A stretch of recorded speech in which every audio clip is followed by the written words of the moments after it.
everyone, this is Pause or Repeat. Here we figure out whether a game is really worth your time and money. Today's game is Rush Cyberfunk. Rush Cyberfunk is a spiritual successor to the cult classic game Jet Set Radio. It is clearly a passion project by Dutch indie studio Team Reptile. But is the game a worthy successor? Let's find out by first going over the gameplay. Just like Jet Set Radio, it is a game set in a cyberpunk future with cel-shaded graphics that focuses on doing tricks, having a great soundtrack, and sticking it to the man. The gameplay consists of parkour, skating, roller skating, and biking, much in the style of a Skate or Tony Hawk game. However, where Rush Cyberfunk differs is in the freedom of movement to do tricks that you usually don't get from those games. Alongside the tricks, you'll also be putting up graffiti in its own tracing minigame and evading authorities. Package this all in a game that gives you a sprawling town to explore, and you'll find yourself having a ton of fun challenging other street gangs and simply finding fun ways to move around. And how does the story fare in this kind of game?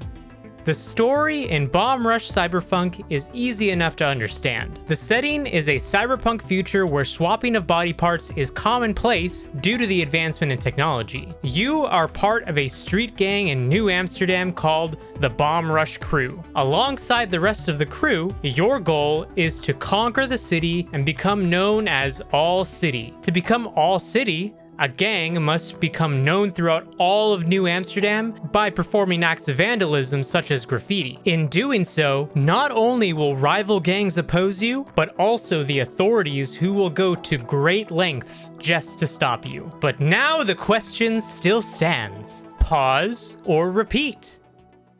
Man, I love games like this where it's so clearly a passion project from the developers. And they so much want to give such great homage to Jet Set Radio, which is a game that started out on the Dreamcast. And it really is a very niche cult classic. I had a Dreamcast. I didn't even know what it was until years afterwards. And when I played Jet Set Radio originally, I was like, man, this game never really got that much traction. Like, this is a really fun game, fun experience. Totally unique to the whole genre, which, like I said in the video, is basically the same genre as like Skate or Tony Hawk. Completely unique from those, I'd say. And this is just basically a way to revive that whole experience, package it in a new whole package for you to just digest. And I'd say actually they did better than Jet Set Radio ever did, because whenever you play this game, the gameplay itself, it just feels a lot more visceral than Jet Set Radio ever felt like. So that's my thoughts on it. I think it's a great game. For me personally, it is a definite repeat. I could see myself playing this, on and off for the next few years even.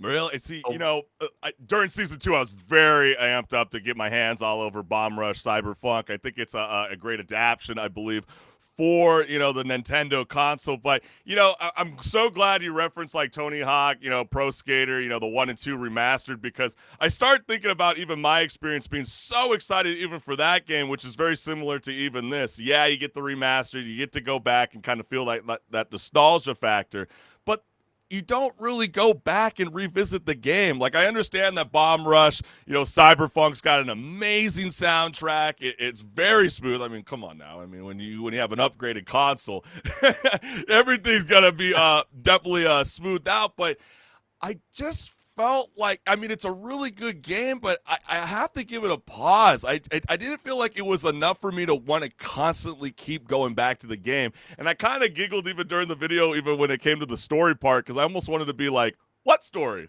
There wasn't really a story in the game, which is, everybody by now I think knows, watching Rage Quit, I always like a good story element when it comes to playing video games. And, nobody was really anticipating that when it came to Rush Cyberfunk, but you kind of still want some of that, that spirit when it comes to a video game. But overall, it's no disrespect to the developers over at Team Reptile. I think they definitely catered to an audience of Sega fans, but for the whole landscape, and I'm thinking about every age demographic, I don't know if it's necessarily going to win everybody over. And so that's why I'm calling it a pause.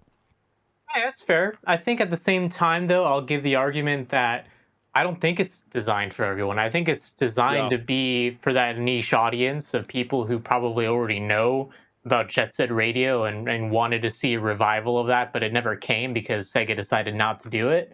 So I think it's kind of like mostly for that. And then they definitely did want to bring in, more people who were maybe interested or heard about it and were like, oh, that sounds interesting. But I think at the end of the day, it really is going to be one of those games that is for that niche audience that probably already knows Jet Set Radio and the whole aesthetic that this game is going for. And I think that's fine. At the same time, there's going to be games that come out that are like that. They're aimed towards a demographic that isn't the whole demographic of gamers out there, and that's fine. It sucks, maybe, because that means that games like these are not going to get a whole lot of traction compared to a game like Game of the Year contender from last year, Elden Ring, for even example. Yeah. But I think it's still a great game. If you want to go out and try it, I definitely recommend it. If it seems any interesting experience to you out of that, then I'd recommend it. But But hey, doesn't it seem like I think about these two games, and it's probably not the greatest comparison, obviously, for Bomb Rush Cyberfunk, but I'm gonna put it like this way: like, do you remember when the game Steep came out? Snowboarding Steve. game.